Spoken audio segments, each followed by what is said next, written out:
I'm going to begin with the idea of history and memory and forgetting, because it's intrinsically linked, the idea of history. It reminds me of Eric Hobsbawm, who said that, the whole point about a nationalist is to forget history and get it wrong, deliberately get it wrong. Also, Hobsbawm makes this point that the art and craft of the historian is actually to act as a kind of a supplier of the narcotic that history is to the nationalists. And I think the whole point about the kind of memory and forgetting that you're talking about is to kind of induce this particular narcotic amnesia. Forget this, remember this. And I think that point is very important, especially in the light of what Hobsbawm, who is one of my favorite historians, talked about it. It's been how many years since he died? 12 years since he died. It's almost as he's still with us in terms of how relevant what he says.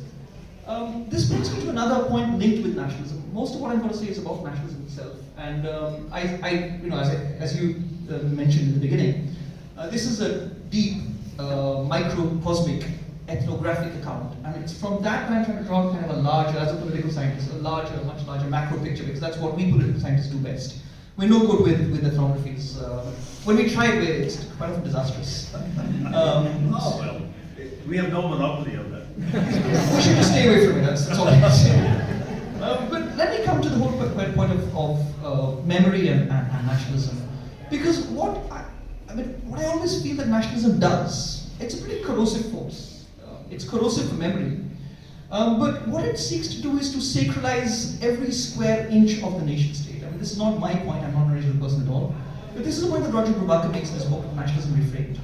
Now, in terms of the different ways in which you talked about Aurangabad city, the erasure of certain parts of it and the highlighting and making some parts more prominent, it brings up this aspect of sacralizing the nation state.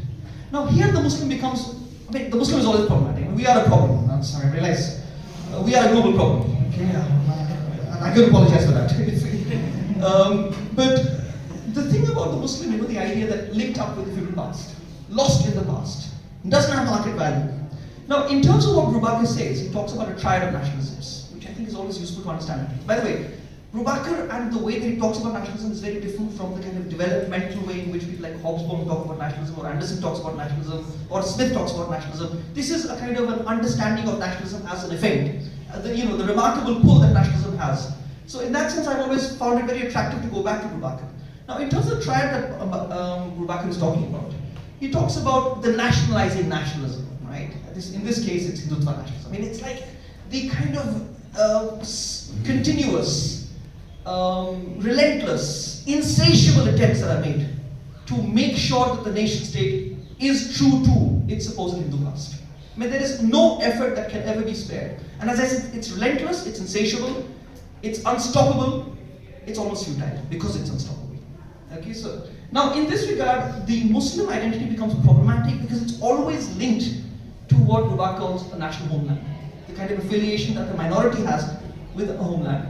Now, of course, it has to be Pakistan, but in this case, in the Marathwada region, it's like the Nizam. Okay, the way that it was got rid of. Now, I was unaware of how much violence was involved in Operation Blom. The Sundar Lal quote that you talk about is something I will have to kind of read up now. In that sense, the whole point about memory and forgetting and amnesia that you're talking about, I think would have to be linked up with this particular relentless logic of nationalism. My point once again is that because it's unstoppable, because it's relentless, it's got to be futile. It's like, suppose there's a bottle of Bismillah in front of me and I took 2 sips. Suppose I was to be insatiably thirsty. Irrespective of how much water I would drink, it would not mean anything, and that's nationalism for you. The insatiability of nationalism is something which is futile for itself. I will make a point about memory linked to this. This brings me to the experiences of Muslim families during Operation Blom. Now, it's quite remarkable that what they experienced was trauma, because when you experience a traumatic event, you want to forget about it, right? You don't want to, and then something will induce the trauma to come back, which I think somehow you did that. When you make this point that it's like opening a tap, and they started spewing forth on Malik Ambar. Now, that tells you something, because what it tells you is that there's a particular way of induced remembering that Hindu nationalism will want you to do.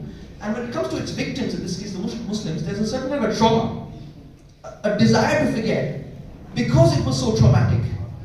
And that is only brought back through a kind of a sympathetic intervention that you made, when that all comes flowing back.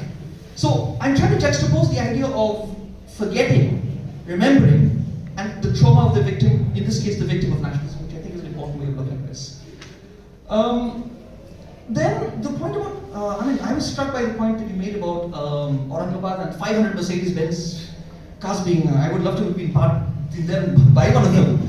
But it tells you a great story. The story that tells you is the story of India in the way that the small, insular, provincial town has aspirations to become the big metropolitan town. And I think a lot of what we are seeing in terms of the desecularization that we're witnessing in this country has to do with this particular kind of a movement.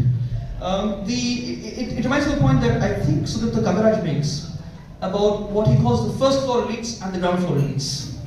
Now, Kaviraj's point is that with Nehruvian India, and I completely agree with your point about Nehruvian history, writing as being the biggest victims of the kind of democratic absurdity we've seen. Now, what we have seen is that, Kaviraj's point is that with Nehruvian India, you had a Nehruvian elite. A first floor elite as he calls it. Okay, first floor above the ground floor.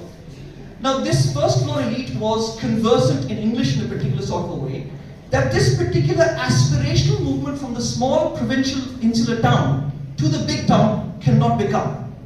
And therefore it gives rise to a particular kind of vernacularization, a particular kind of resentment at the facility that the first floor elite has that would want to displace it. And I think in many ways this kind of challenge to secularism that we are seeing right now, courtesy of nationalism, is a result of this movement of the small town, aspirational town, and wanting to become the big town and can never really get there. I'm making this point because when I think of something like Islamic fundamentalism, Islamism, a lot of it has to do with, I'm talking about Egypt, not so much India. I'm talking about Egypt and let's say Syria or Turkey. It all has to do with a kind of a petty bourgeois movement from the smaller provincial town. Let's say if you're in Egypt, it's Tanta, for example, to the big Muslim Islamic metropolis, Cairo, Damascus, Istanbul. Now, when people go there in search of education and employment, the secular aspiration never gets fulfilled because there are no jobs available, and therefore the university, Cairo University, whatever university, becomes the big recruiting ground for Islamism. So Islamism emerges from certain secular discontents.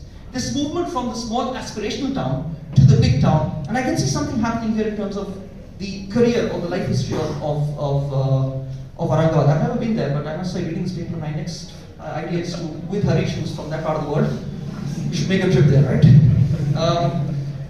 Okay, so having made this point, I've got to rush quickly because I don't have kind of, okay.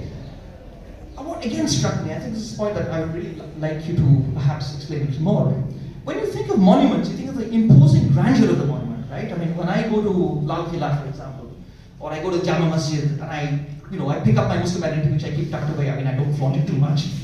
I'm kind of struck by, oh my God, how imposing is this damn thing? Okay, the Jama Masjid, it's onion-shaped domes. Look at the architecture, the Taj Mahal.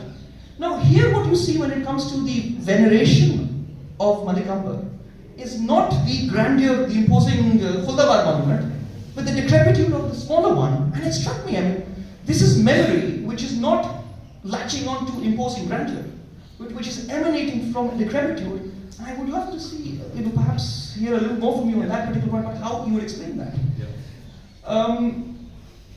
I would have loved to say a little more about Narasimha Rao, my favorite prime minister, but I won't. It's a true story. Yeah, it's a true story. I mean, I'm not surprised about it. Now, this brings me to the visual with the bulldozer, the JCB. Okay?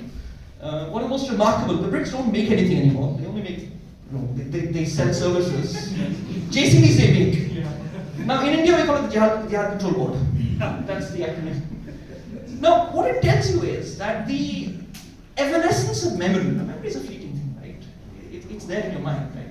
But then it is sought to be kind of materially kind of really demolished and done away with, eradicated through the materiality of the bulldozer. Okay, now this happened in 2012. The bulldozer has become the leitmotif of Indian politics. I mean, Mr. Yogi has called bulldozer Baba. I mean, that's how popular the bulldozer is these days in India. Which brings me to the Waqf Board, because you do mention the very significant role that the Aurangabad Waqf Board, the Maharashtra Waqf Board is located in Aurangabad. Now, the Waqf bill is going to be presented in the monsoon session, so not monsoon session, the budget session of Parliament. I am disoriented, as you can see. I had a class in the morning, that explains it. The Joint Parliamentary Committee led by Dept of has finished its various bits. Lucknow, I think, was the last one. They're in a tearing rush now to table the bill and get the bill passed. Now, the recent gem that Jagdambika Pal has come up with, I read it in this morning's newspaper, is that this is going to do good for the poor. Now, as far as I can see it, the Waqf bill is one big, massive land grab. Okay, the Waqf board is of course remarkable, and it has huge tracts of land in its control. So the point about the bulldozer and the Waqf bill, the Waqf bill being a kind of a legislative bulldozer to appropriate and demolish Muslim properties is scary to say the least. I'm so glad you mentioned my friend Rais Rahman, who took this center CHS, one of my really good friends. All my friends were from CHS actually. I have no friends in CPS, sorry. Rais spoke on the Qasbah. Yeah. Now, when you talked, when Rais was writing this book, we would have long conversations on his book. Now, it brought up something which, again, I would like to kind of present, and perhaps if you're inclined, you could push this one a little more. I go back to my point about nationalism. The thing about nationalism is that it's inherently a narrow idea. There's a certain narrowness in nationalism. It puts blinkers on, and with those blinkers, people tend to forget. Now, the thing about the Qasbah that Rais notes, not just Rais, Mushir Hassan, the former historian, Vice Chancellor of Jamia, when I was there as a young lecturer in those days, the Qasbah as a repository of Muslim high culture has a remarkably cosmopolitan character to it. You're looking out at the world. So you may be, let's say, in some small provincial Qasbah, Amroha in UP, for example. I talk about Amroha because Rais looked at Amroha. But there's a certain kind of outward looking into the world. Now contrast that with nationalism. I mean, it's quite remarkable, this kind of a cosmopolitanism of the Qasbah. Contrasted with the kind of blinkered narrowness of nationalism that it induces, I think my guess is that somehow the inducing of forgetfulness will somehow it's linked to this particular blinkering. I'll skip this point, I just make 2 more points. Okay, where are we going? Okay, this is me and my pessimistic guess. Sorry guys, I'm a bit less optimist, right? All of this particular manner of inducing forgetfulness, creating amnesia, creating trauma, and then trying to create a memory of a particular kind of a past. It's leading us into a very dark space. It's leading us to what the Israeli political scientist Sami Smolna calls an ethnic democracy.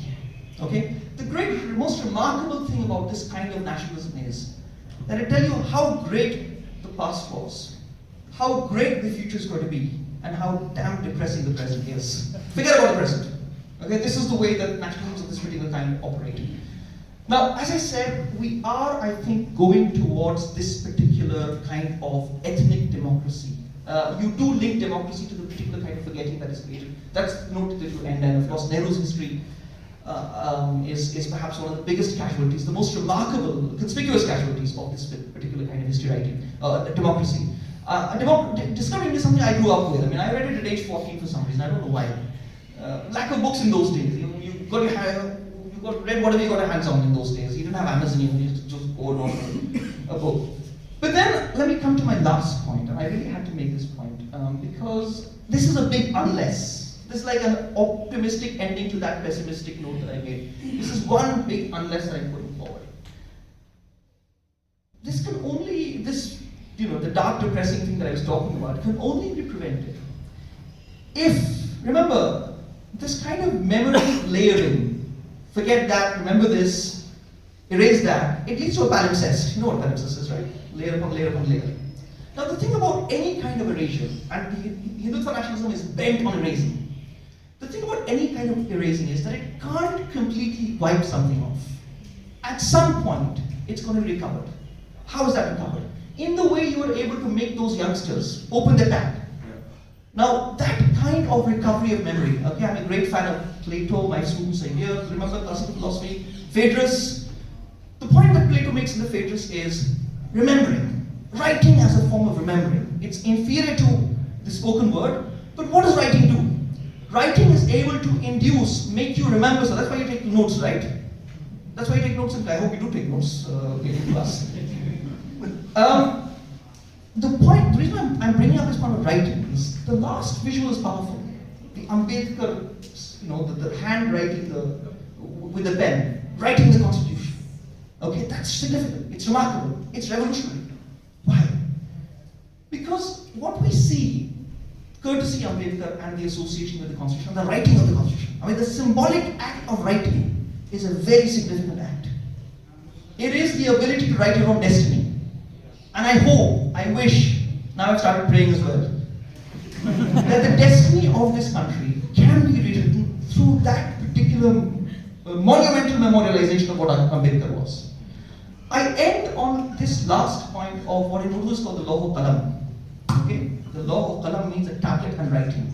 The whole point about the law of qalam is that when people are able to take a tablet and write, they can write their destiny on this. On this basis, we just may remember the things that some people want us to forget, but we will not. Amen.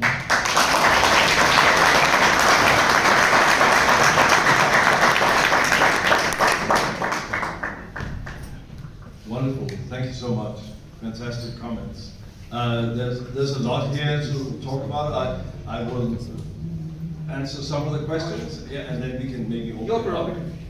Okay. No, I want to do justice to all the stuff you were saying. So let me begin with just one thing. I mean, the unless. I think I'll come to the unless and the erasure and the trace and the power of writing and the power of that particular thing. So let me begin with this, the point you made about trauma and the turning on the tap, as I went. It's interesting, the question is, what is the trauma that these people were reacting to? What is it they've experienced? None of these men I talked to, obviously, and these were all men, because that's how it works in field often, they of course have not encountered 1948. They have not encountered, many of them have grown up in families that were already semi-dispossessed, and some of them had maybe lost more, whatever. So their trauma, there is a form of, as I said, it was actually very difficult to make people talk about directly the events. And there's been, I think, a real effort, not necessarily effort as in a conscious effort, but the sort of, over the time, so we have to adapt to the circumstance we find ourselves in. So there's the silencing of the past, as it were, that's too painful and also too decisive to be revised. Right? That, I think, what has happened the last 30 years in the city has sort of stirred that again in a different way. So I think the trauma that these guys, if you can call it that, react to, it's a more like several things. It's both a kind of daily humiliation of being excluded from everything, from the labor market, the new flourishing economy in the city that employs virtually zero Muslims. The sort of exclusion from many areas where even modestly prosperous Muslim professionals cannot buy houses, as is well known in many new developments and so on and so forth. So that's part of it. Another part of it, so it's class, but it's also, I think, a certain kind of even disavowal of this particular figure of Malik Akbar, who is, I mean, there is also an internal division, I think, among Muslims. What kind of history is it that you want to remember? I think Malik Akbar, in a strange way, having not really been on the horizon of anyone, is that odd historians committee, led by a very eccentric character, who I happen to also know a little bit before he passed, that sort of brought this up. This was his life's work. This is